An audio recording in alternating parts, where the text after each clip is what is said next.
Қайырлы күн баршаларыңызға. Менің арнама қош келдіңіздер. Сіздермен бүгін осындай дәмді тіл үйретін панафипай бәлішімен бөлісетін боламын.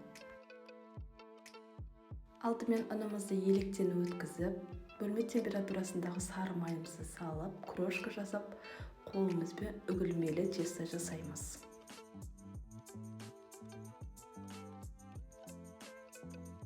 Қантымызға жұмыртқа, қаймақ, майонезімізді қосып, барлығын бірге араластырамыз.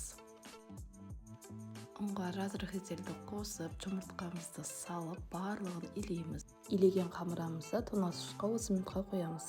Ұнымызды сеуіп, қамырымызды бір кепке қылып жайып шығамыз. Жайылған қамырымызды ортаға жинап, астына рисімізді қойып, 24 диаметрлі формаға қамырымызды жан-жағын осылай жабыстырып, шанышқының көмегімен жан-жағын тегістейміз. Қызып тұрған пешімізге 180 градусқа 25 минутқа пісіріп аламыз. Пирогымыз дәл осылай қып-қызыл болып пісуі керек. Суыған пирогымызға вареный сгущенкамызды бір келке қылып жағып шығамыз. Бананымызды турап үстіне қоямыз.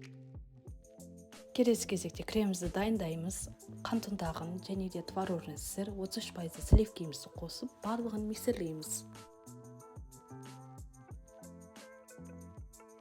Менде арнайы осындай кондитерлік меж жоқ. Сізде жоқ болған жағдайда қатты межоқты пайдалансаңыз болады. Менің насатканың номері 1 деген насатка.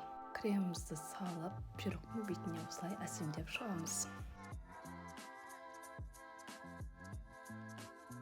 Мен үстін шоколадпен сәндейтін боламын. Менде шоколад, Қазақстан шоколады 10 граммдық. Осылай ертіп алып, үстін сәндеп шығамыз.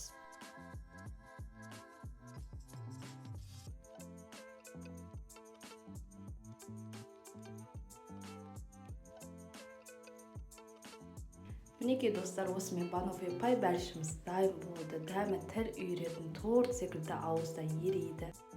Міндетті түрде жақындарыңызға жасап қуантыңыздар. Сіздермен бірге болған Әсемай.